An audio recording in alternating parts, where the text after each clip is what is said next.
baik tu dia jadi mereka tahu radio Fiji बहुत radio Fiji रोज सुनता हूँ radio Fiji 2 देश की धड़कन. In the news tonight, COVID-19 takes its toll on Fijian economy. Garlic supply amongst the first to feel virus effects. And parents say bullying culture starts at home. From the studios of FBC Suva, Jackie Smith.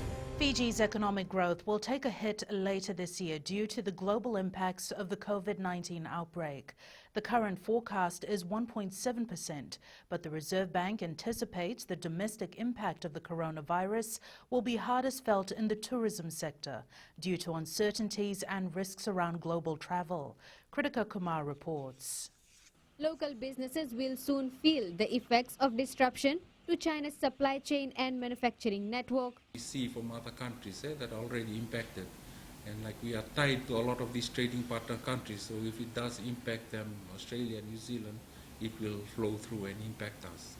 The Reserve Bank is consulting various industries to get an idea of what's coming, since most businesses source goods from China where factories are shut down because workers have been told to stay home until the coronavirus outbreak is dealt with. Meeting the industry, that's rolled up into forecasts, into getting survey information, and then the macroeconomic committee sits, chaired by governor. There's a technical committee that weighs through the numbers, provides that projections, and then it goes up to the committee that's chaired by governor, and then they will release that forecast. Esalamasi Tambua says Fiji as a country needs to be ready. Even at organizational levels, we are forming internal committees and thinking about what could possibly be our responsibility or action plans in case we are faced with the virus being in Fiji.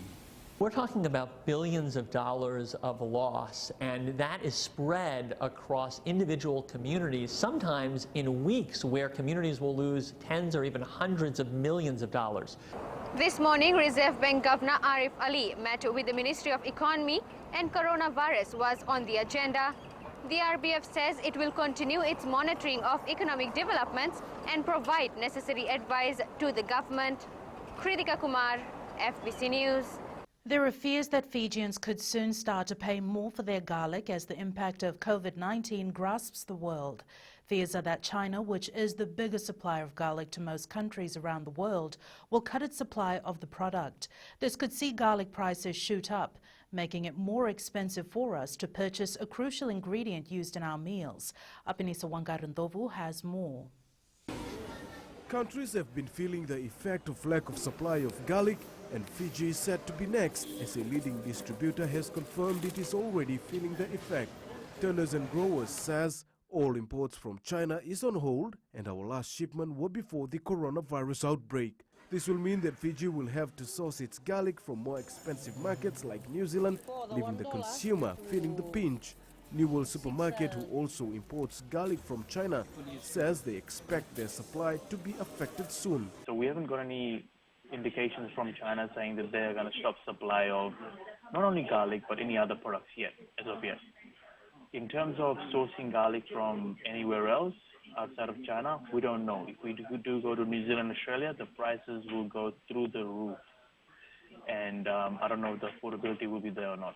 Patel says turning to other markets is an option, but fear of government shutdown is a problem, as some of these suppliers have also reported cases of COVID-19. It's not only the cost attached to this particular product, it's actually a better product from Australia and New Zealand. But look, there's coronavirus in New Zealand and Australia as well, isn't it? So we don't even know if that will be a safe supply chain. Minister for Trade Pramila Kumar giving some reassurance, saying they have not put any restriction on imports from China. The Ministry of Health and Biosecurity have not banned importation of garlic from China.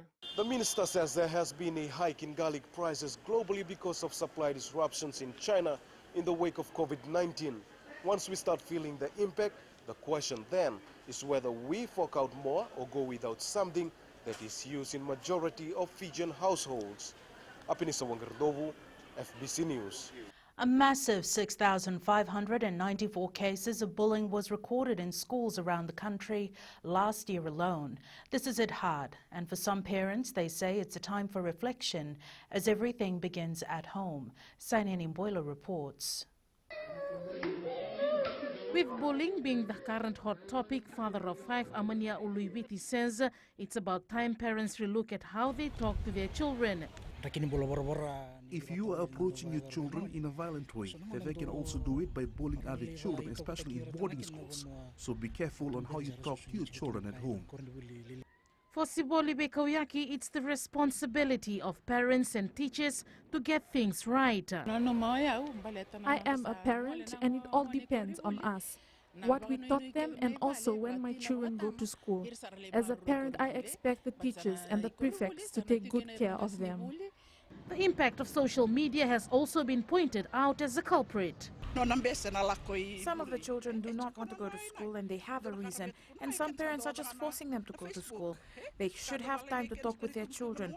The whole problem here is that most parents are full-time on Facebook and do not have time to deal with these issues. Psychologist Selina Kuruleva says it's time for a holistic approach to address the issue. We need to be looking at it, reviewing it, and getting our parents on board, because obviously this behavior is being learned from somewhere, and the fact that people have not only committed this behavior or assaulted someone else, but they've also filmed it, they obviously think that something they're doing is right. Looking at the cases of bullying recorded in primary and secondary schools last year, the highest was recorded in Suva schools with 1,280 cases. The second highest was recorded in nursery schools with 1,260 cases, followed by the Kaunrawe schools with 1,052 cases.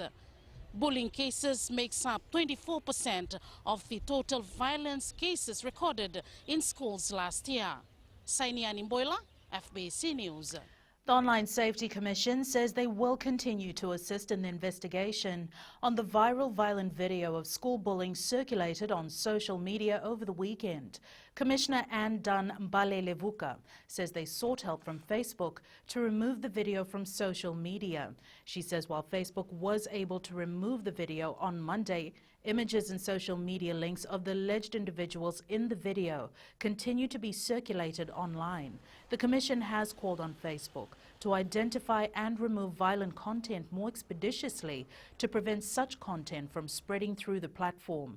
Meanwhile, police have confirmed the incident recorded in the video took place last year at a prominent boarding school in Tailevu.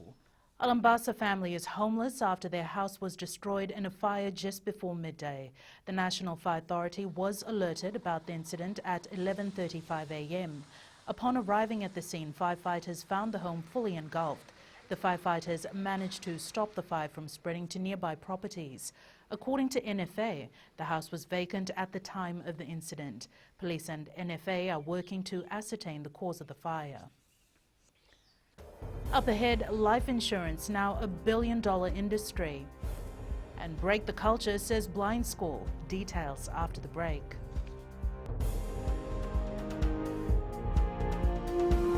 Pula nadang go aprosan kerse, go erkraki. Do televizio na varong na radio Fijian, nandomo ibiti. Radio Fijian, nandomo ibiti. The life insurance sector is valued at more than $1 billion. More Fijians have taken up life insurance policies recently, a sign of financial literacy and realizing the benefits of having a backup plan. Edwin Nunn reports. Life insurance coverage in Fiji has grown from 12% in 2004 to 42% in 2018. The total assets had grown by 14.2%, and that's 1.4 billion over in 2018. BSP Life is one of the largest life insurance providers in Fiji and says uptake has grown among younger Fijians, a sign that people are realizing the value of saving for the unexpected. However, there is still a challenge in getting people to stay on the plan. When other commitments come forward, there's a tendency to drop the life insurance payments because we can't see the tangible value immediately. But we have to understand it's similar to FNPF. It'll be you're building up resilience, financial resilience for an event that will likely happen into the future. BSP Life has launched 2 new products today, targeting landowning units, farmers, professional rugby players, and small to medium businesses. Innovative products using technology to bring down the cost have really changed the landscape in the past few years. And this morning we are here to recognize some products that have been designed specifically to cater for needs.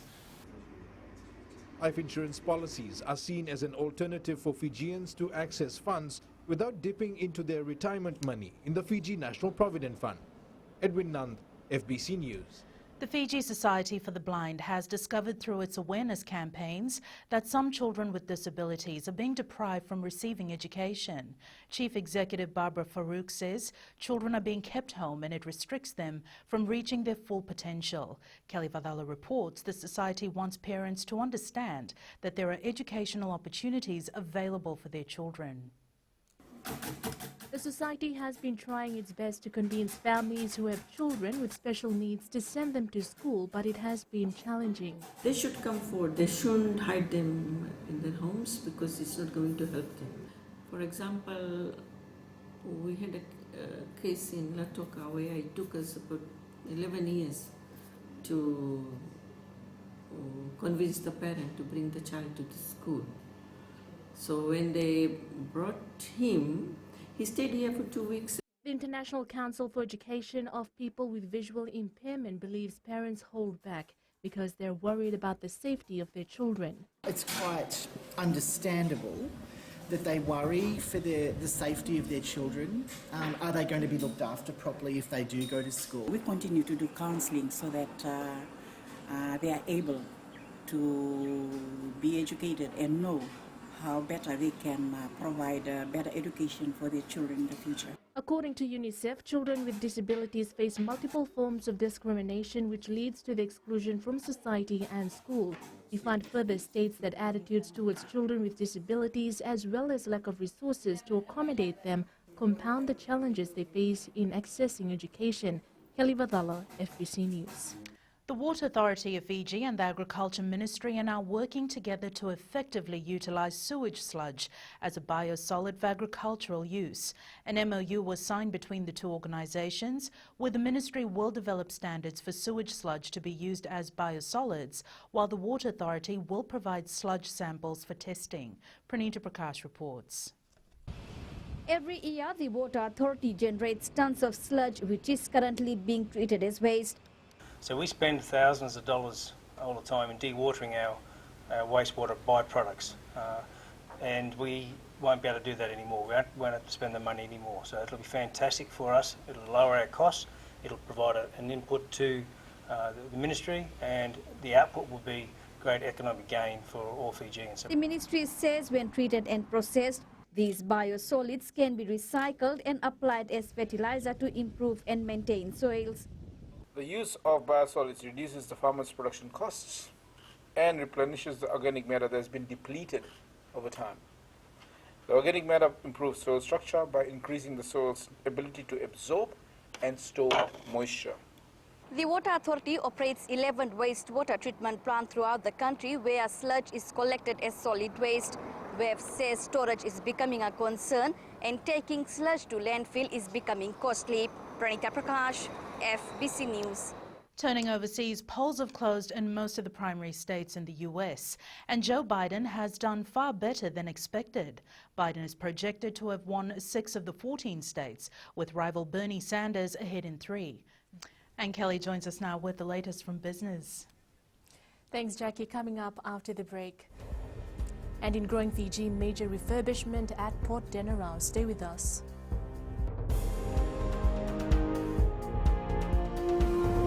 My name is Neha and I'm from Karavi, and Mirchi FM, it's hot. Mirchi FM, it's hot.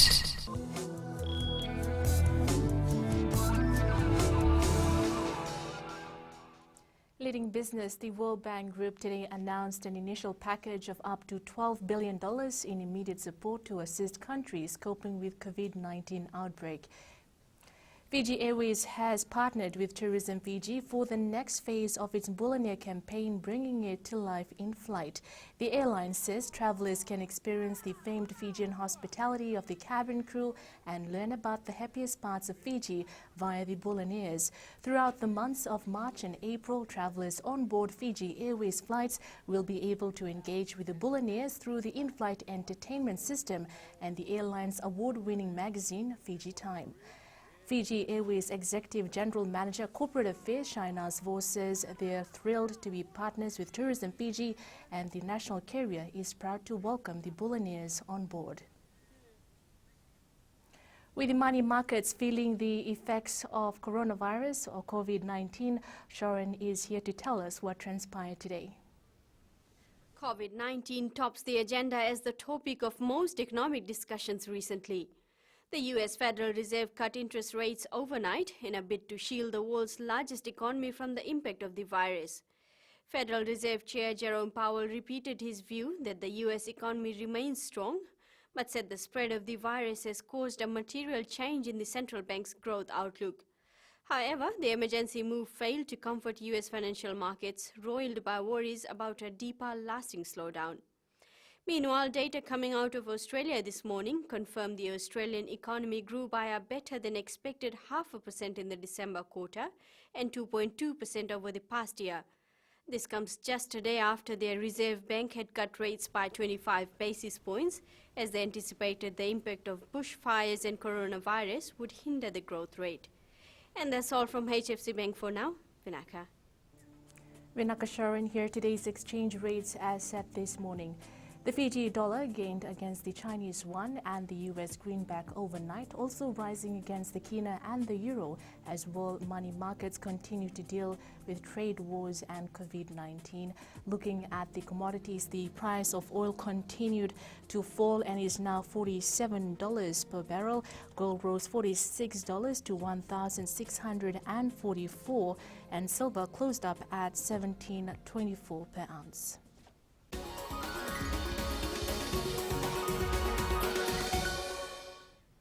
In growing Fiji, an investment of around $2 million has seen Port Denarau refurbish its marina building.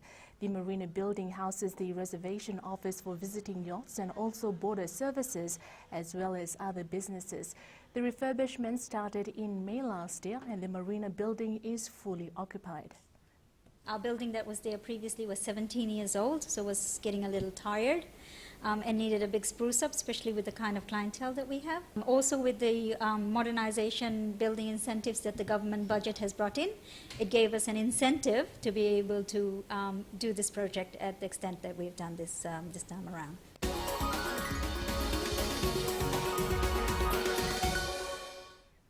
Port Denarau's next project will be to extend the super yacht jetty, and several other huge projects are also in the pipeline. Well, that's it from Business Tonight. Jamie joins you now with the latest from sports.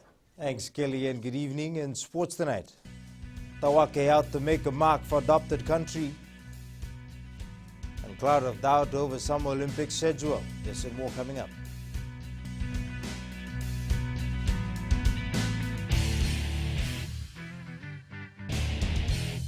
Bula, I'm Miri, I'm from Lotoka, and I love Gold FM because they play all my classic hits. Gold FM, only the classic hits.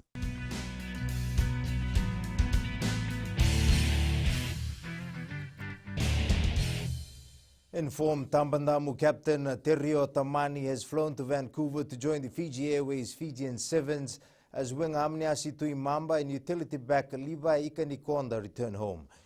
Tuimamba arrived in the country this morning to join his family that's mourning the loss of his grandfather, who the Asawa sensation attributes much of his rugby and professional success to. Levi Ikanikonda sustained a high-grade ankle injury in the Los Angeles final against South Africa on Monday and will head straight into an intensive rehabilitation program. Coach Gareth Baber says he's fortunate to have the depth in his squad to call upon without disruption to their preparation for Canada. Baber adds Tamani will adapt fast as he's played with the team in the HSBC World Rugby 7 Series recently. Fiji is pooled with France, Canada and Wales for the Vancouver Sevens. The Fiji men's sevens team know how crucial winning the Vancouver tournament will be, taking into consideration their current position on the World Series standings. Fiji Rugby Union Chief Executive John O'Connor says earning the 22 points in Vancouver would allow the national side to close up on series leaders New Zealand. Fiji sits at third place with 72 points, 17 behind South Africa and 21 points behind New Zealand. It's important for us to win so that we can close the gap in the point series table. We need to be the top ranked team if we want to get a favorable ranking in the World Olympics. The Fijian will be among the Japanese players taking on Tonga A in the World Rugby Pacific Challenge this weekend. Fiji-born Setareki Tawake will debut for Japan in his home country. Tawake is the son of former flying Fijian flanker Setareki Tawake Sr., who was part of the 1999 and 2003 Rugby World Cup teams. Venina Rakautonga with the details. Lone Fijian Setareki Tawake says he will put on his best performance as he plays in front of his home crowd. Good. It's hard but fun playing with the boys. Exciting actually. It's really... and a bit nervous too. Just to try my best to make our family name proud. Junior Japan coach Yoshitake Mizuma says Tawake has the potential to be picked for this weekend's match. He has a good character, as you know, and he knows Fiji, so he told us about Fiji. As a player, he has a potential. Junior Japan will open its campaign against Tonga A at 2:30 p.m., after which Fijian Warriors play Samoa A at 5 p.m. at the ANZ Stadium in Suva. Venina Rakautonga, FBC Sports. Samoa A know it won't be easy opening up their World Rugby Pacific Challenge campaign against the Fijian Warriors, but the visitors are confident their preparations over the last 2 months has readied them for the physicality and speed of the Fijian players. Karalaini Tabi with this report. Samoa captain Joseph Falefanga is optimistic his side will bring a good game on Friday. I'm pretty confident in the team we have right now. We've been working a lot on our speed lately, trying to move around quicker than before and just working in those areas, trying to make sure we beat Fijians with our speed. That's what we've been working on. The two Pacific Island rivals last met in the 2019 PNC where Fiji thrashed Samoa A 48-16 at the ANZ Stadium in Suva. The thing we look at the Fijians, the Fijians are tall, they tall and I think they speed, they got skills and things. So now we prepare for that. We look for some the way we can pick Fiji. To avoid the repetition from last year, head coach Setu Tuilaiapa says the side is ready to beat the Fijian Warriors. Samoa A will face Fiji at 5 p.m. on Friday, and in an earlier match, Tonga will take on Junior Japan at 2:30 p.m. All matches will be played at the ANZ Stadium in Suva. Karolini Tavi, FBC Sports. Swai shipping Fijian Warriors utility forward Christopher Menimbi believes that Samoa A will provide stiff competition in their first Pacific Challenge match. Though Samoa is yet to win against Fiji in the WRPC, Menimbi says they will not be taking the Samoans for granted. The Fiji Warriors last met Samoa A in 2019, beating them 48-16. It'll be tough. They're a very physical team. They've also got their own style of play, and it'll be a good competition. And hopefully the best team will come out on top. The Suva Zone 2 Secondary Schools Athletics competition was held at the ANZ Stadium in Suva today, with prominent schools such as Maris Brothers and Suva Grammar competing for bragging rights. Less known Nuku Secondary School's Meriani Tauke Nimbure was also out to make a name for herself. Karalaini Tavi with this report. Tauke Nimbure was the gold medalist for the junior girls javelin event in the 2019 Coca-Cola Games. Out to repeat her last year's performance, Tauke Nimbure says she has been preparing to win another gold. This year I am gunning to win gold again and represent my school and be successful. Suva Zone 2 official Apete Luva expects tough competition, which will determine who goes to the Coca-Cola Games next month. We prepare ourselves for what will be becoming preparing for our Coca-Cola Games becoming for week 14. Also at the moment I think we can see that most of us are really gearing up for Coca-Cola Games, and that is the main reason in which we try ourselves to, the students try themselves to qualify for the Coca-Cola Games this year. Last year, Nuku Secondary School was ranked 9th in the 2019 Coca-Cola Games Girls Division, bagging 1 gold and 1 bronze. Caroline Tavi, FBC Sports. Lautoka will have an unbeaten run to maintain when they take on Suva in their 5th Vodafone Premier League match on Sunday. With no head coach to guide them during training, Lautoka football president Chalendra Prasad is optimistic the side will put up a good performance against Suva on their home turf. Wary of what Suva will bring, Prasad adds the players will need to be at their best. Suva has got fast strikers, so we'll try to see that we can stop their strikers and see that they don't score goals. And likewise, we have to pull our socks up to see that we try to keep our unbeaten record at our home turf. It's yet to be seen whether all those vying for the Tokyo Olympics will compete as scheduled. This morning, the Japanese government said the games could technically be delayed if needed.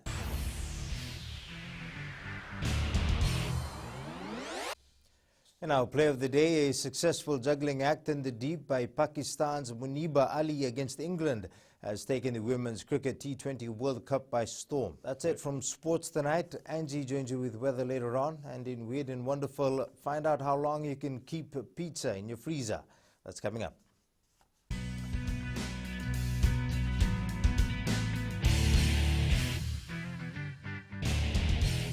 My name is Neha and I'm from Karavi. And Mirchi FM, it's hot. Mirchi FM, it's hot.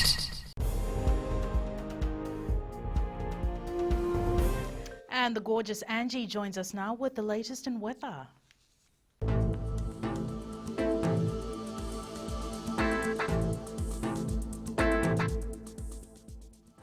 Kia ora and welcome to yet another sunny day. Wish we get these sunny spells all throughout the year, but good things don't hang around for long. Like I said, the sun was truly amazing and had no space for any shortcomings. It's working according to our standard. Now flipping over to the west, I bet you're loving your holidays here without any second thoughts. Eastwards from Peck Harbour to Suva, drying your pillowcases and bed sheets should be on the to-do list, especially in this weather. And up north, the farmers should take extra care in this heat and of course, keep yourselves hydrated. At sea, southeast winds 10 to 15 knots, moderate seas. For the tides, low tide at 8:17 p.m. with high tide at 2:30 a.m. Sunrise at 6:06. For tomorrow, the sun has no issues and will continue to serve us. Tomorrow's temps, the sugar city will be all sweaty with highs of 32 degrees. And looking further on to Friday, the yay day, more great sunshine coming our way. The weekend looks bright from where I'm standing. That's all the weather news from my end. It's back to our lovely Jackie. Thanks so much for that, Angie. In Fijian Pulse, we asked, do you think the culture of bullying is a big problem in schools?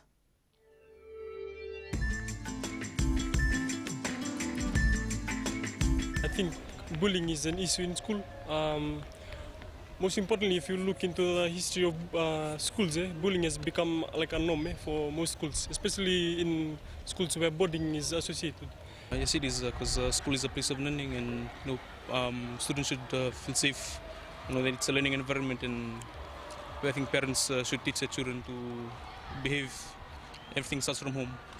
Yeah, this is a big problem. It can affect their life. I think bullying should not be tolerated in our school.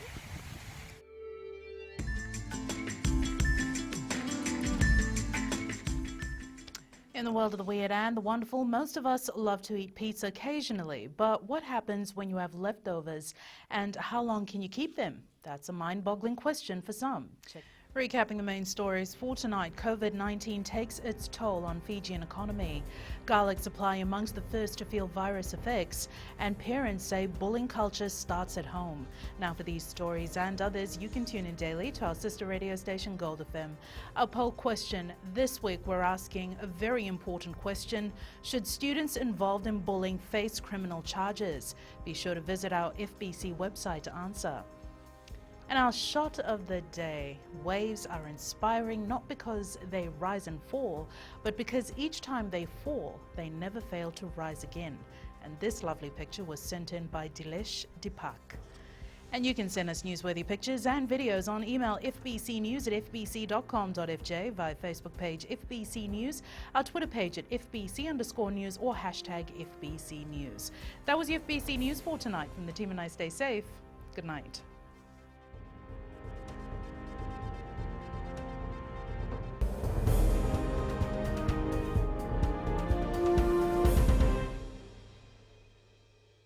Bola, I'm Miri, I'm from Lotoka, and I love Gold FM because they play all my classic hits. Gold FM, only the classic hits.